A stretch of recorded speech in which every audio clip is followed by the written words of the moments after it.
Donc voilà, on connaît cette discussion, puis on a eu la deuxième discussion, qui était la discussion du bilan au CH, et on s'est aperçu qu'on n'était pas trop d'accord. Voilà. Donc on a décidé d'ouvrir une discussion entre nous, et bien évidemment, tout de suite, comme on avait lu évidemment ces articles, en particulier deux, un qui s'appelait La passion du même, hein, si mes souvenirs sont bons, et l'autre dont j'ai oublié l'intitulé, mais qui était sur la faute de sujet, on s'est dit, bah tiens, donnons la parole aux camarades, demandons aux camarades de Nicolas de nous faire une présentation, d'autant plus que on te connaissait pour certains, pour avoir lu quelques-uns de tes écrits, pas dans le détail, hein, je te rassure, mais quand même. Donc du coup, tu les as ramenés, tu as tout à fait raison. Et puis, tu nous avais déjà accordé une interview militant sur la question d'ailleurs du fascisme. On va interviewer Denis. Donc, ceci dit, entre nous, là, le débat, c'est parce qu'il est ouvert, c'est qu'il n'a pas vraiment eu lieu, mais on sait qu'a priori, tout le monde n'est pas d'accord. Je te laisse la parole. Merci. Donc, effectivement, je vais revenir sur la question du mariage pour tous, en traitant quelques-unes de ses implications. Prise en elle-même, cette question du mariage pour tous pouvait sembler quand même assez secondaire.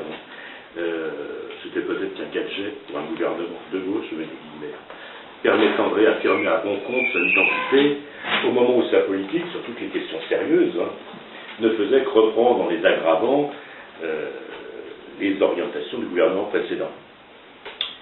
On peut cependant adopter un autre point de vue en considérant qu'il s'agit là d'un révélateur d'évolutions sociales et politiques profondes autour desquelles les vieux clivages droite-gauche, progrès contre réaction ne fonctionnent plus.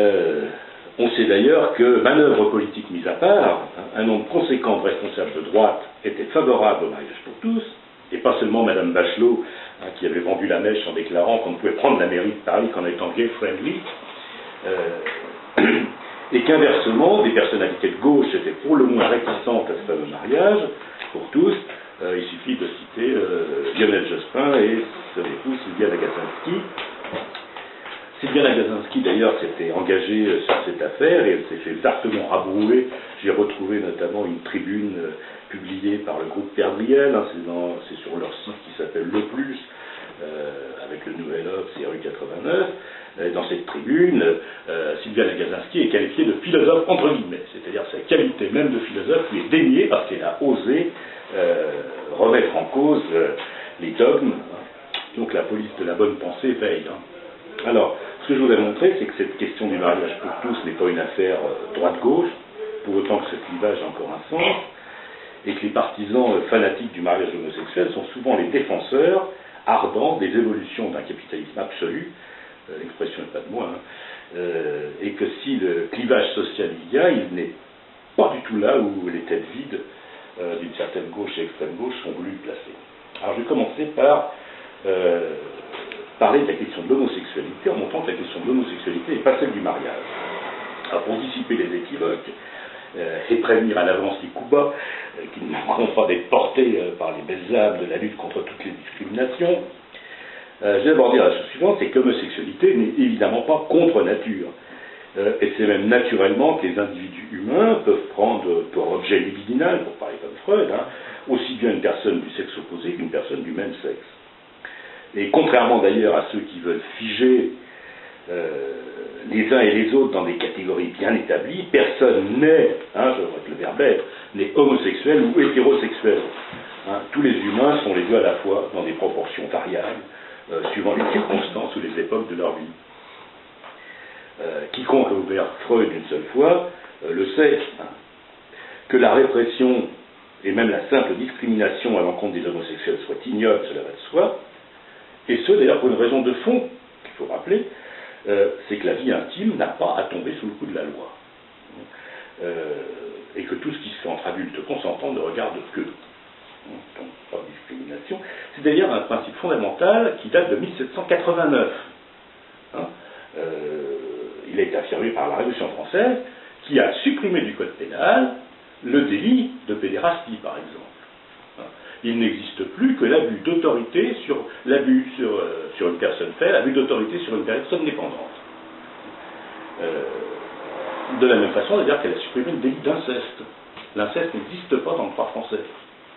Hein, ce qui existe, encore une fois, c'est l'abus d'un père sur sa fille, d'un instituteur sur ses élèves, qui sont d'ailleurs mis sur le même plan. Par contre, la loi ne va pas s'immiscer dans les chambres à coucher, et si, je ne sais pas, un frère et une sœur prennent du plaisir ensemble, ça ne regarde pas la loi. Il n'y a pas de texte légal. Et il y a d'ailleurs toute une série de bonnes personnes qui aujourd'hui veulent faire rentrer ça dans le code pénal. C'est seulement au lendemain de la Première Guerre mondiale qu'on a adopté des lois contre l'homosexualité en France. Et pour une raison bien simple, c'est parce qu'on rendait l'homosexualité, dont la France était le paradis, responsable de la dénatalité. C'est la Chambre de l'Horizon qui a voté ça, comme elle a voté la criminalisation de l'avortement, etc. C'est à ce moment-là que tout ça s'est fait. Et ça s'est fait dans un pays qui avait tout de même été, je le rappelle, la terre d'accueil d'Oscar Wilde. Oscar Wilde qui avait été jeté en prison par le gouvernement de Sa Majesté britannique qui, elle, considérait que l'homosexualité était un crime. Bon. Alors toutes ces lois, d'ailleurs, ont été abrogées dans le premier septennat de François Mitterrand, dans les années 80. Donc, je crois qu'il est clair que toutes les discriminations à l'encontre de l'homosexualité doivent être combattues énergiquement. En passant, je note qu'on pourrait peut-être combattre avec la même énergie les discriminations liées à la couleur de peau, à l'origine, etc. Je remarque que les gens qui sont beaucoup mobilisés pour le mariage pour tous sont moins mobilisés pour les discriminations qui touchent les gens simplement à cause de leur couleur de peau. Ma belle-fille est africaine, donc je sais à peu près de quoi je parle dans ce domaine. Alors, on doit également considérer que le premier contrat d'union civile qu'est le Pax a été plutôt une bonne chose, puisqu'il a permis aux couples homosexuels de mener une vie commune aux yeux de la loi. Ça règle un tas de questions, de papier, tout simplement, d'assurance. Alors le Pax, on sait, règle pas tous les problèmes, et depuis quelques années, il y a eu pas mal de propositions qui visaient à l'améliorer, et sans aucun doute, une réforme du Pax n'aurait rencontré aucune résistance dans la population. On aurait vu Mme Boutin recommencer son numéro, puis c'est tout. Le problème, c'est que la question du mariage pour tous est très différente, puisqu'il ne s'agit pas d'une simple extension du Pax, de ce qui a été acté par le Pax. Il ne s'agit plus seulement de savoir si les individus ont le droit de mener la vie sexuelle, amoureuse et amicale qui leur plaît. Il s'agit de quelque chose qui touche au fondement anthropologique de nos sociétés, puisque le mariage n'est pas une question d'amour, en tout cas pas seulement, et de relations sexuelles. Son objet légal n'est rien d'autre que la reproduction de la société, ou, pour parler comme Pierre Legendre, l'institution de la vie. Et donc, à mon sens, ce qui constitue le nœud de cette affaire, c'est la question de la filiation. Et non pas la question de savoir si les homosexuels ont le droit de vivre ensemble, ce qui ne pose, à mon avis, aucun problème à quiconque dans ce pays. Et c'est la question de la filiation qui a cristallisé les oppositions, parce qu'elle implique un bouleversement de tous les principes de la filiation. Puisque le mariage homosexuel tel qu'il a été adopté se double en effet de l'ouverture de l'adoption plénière, j'y reviendrai, aux couples homosexuels légaux, avec en perspective, même si le gouvernement a mis l'affaire sous le boisseau pour l'instant, il s'agissait de légaliser la PMA, donc la procréation médicalement assistée pour les couples lesbiennes, PMA qui d'ailleurs est légale pour les couples, je veux dire hétérosexuels, c'est tellement mauvais d'employer ce vocabulaire qui est également extrêmement douteux. Donc légalisation de la PMA et de la gestation pour autrui, la GPA, en termes français plus communs, les mères porteuses, pratiques qui sont souvent autorisées hors de France, par exemple Belgique, Pays-Bas, Irlande, oui, la GPA est autorisée en Irlande, en Roumanie, en Slovaquie, au Royaume-Uni, en Pologne. Vous remarquerez d'ailleurs que dans les pays qui autorisent la GPA, il y a des pays connus pour leur avancée d'esprit en matière de liberté religieuse, la Pologne et l'Irlande. Bon. Au nom de la natalité. Oui, bien sûr, au nom de la natalité, oui, tout à fait. Bon.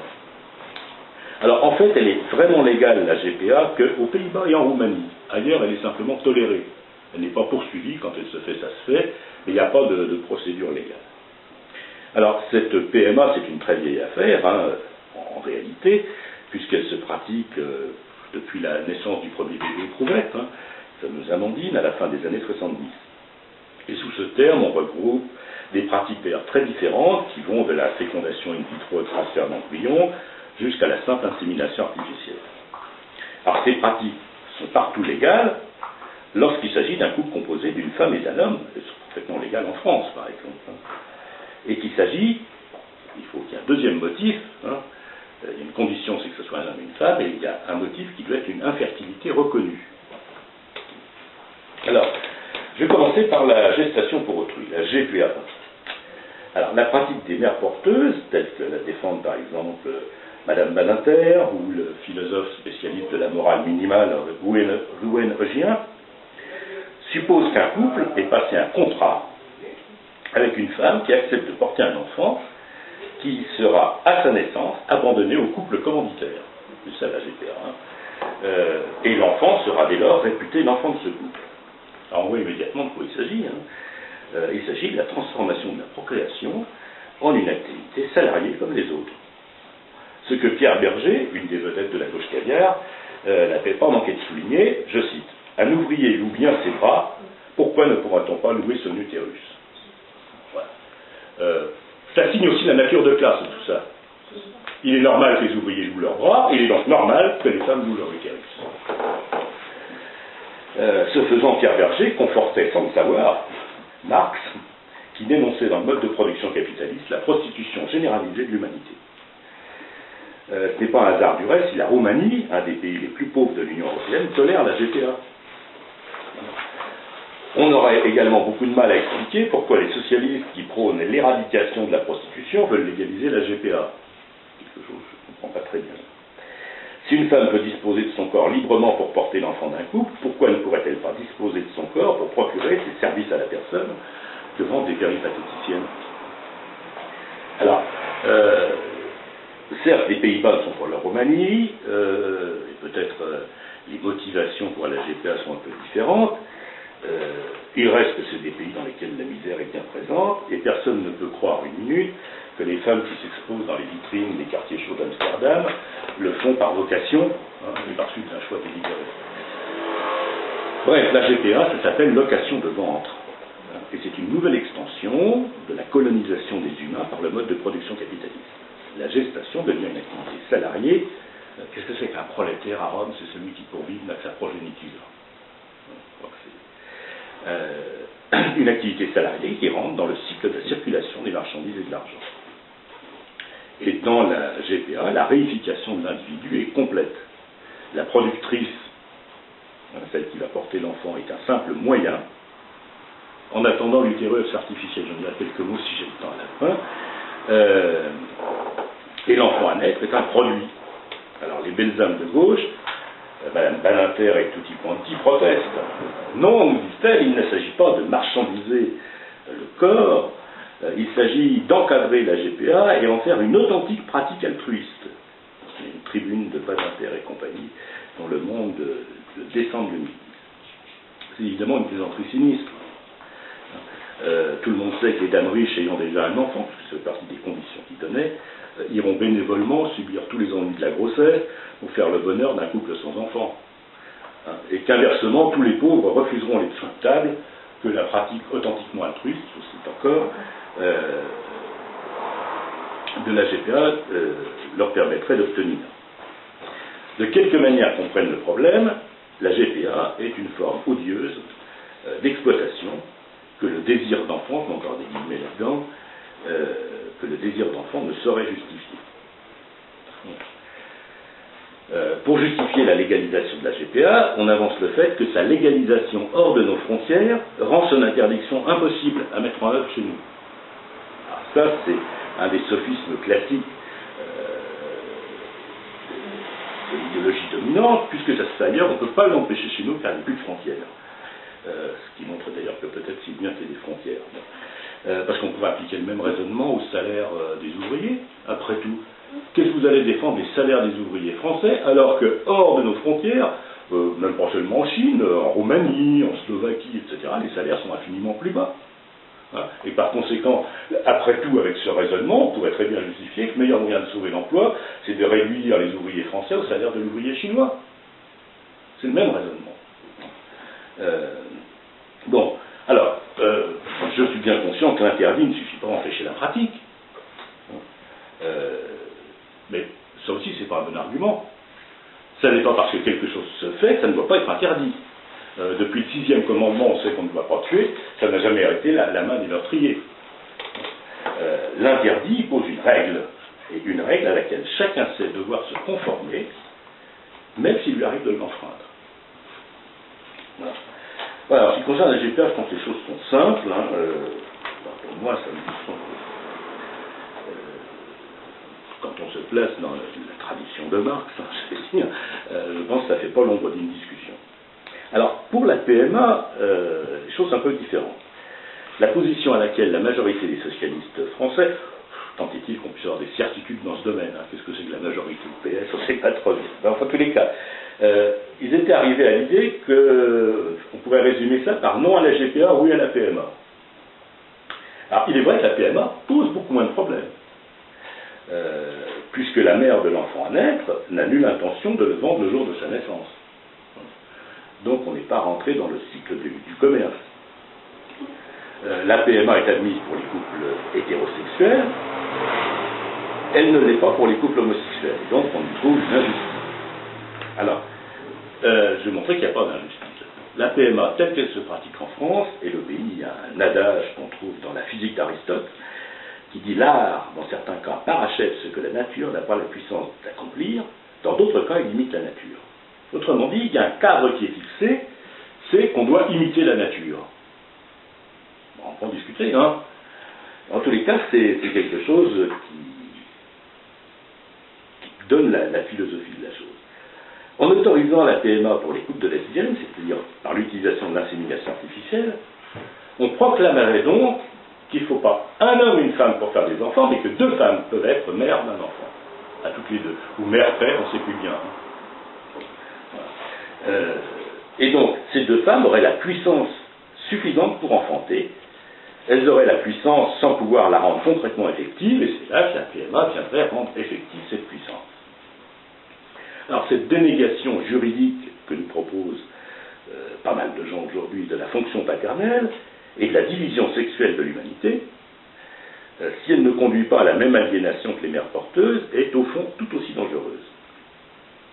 Alors, pour soutenir les partisans de la PMA, j'ai eu l'occasion de lire et même d'entendre quelqu'un que j'ai bien connu dans le passé, qui s'appelle Gérard Filoche, dirigeant estimable du Parti Socialiste, connu pour ses combats pour la défense du droit du travail, et qui a narré sa propre histoire, en appui aux revendications de la PMA. Alors, cette histoire est la suivante. Gérard Filoche avait un couple d'amies lesbiennes et il s'était voué à embrosser l'une d'elles.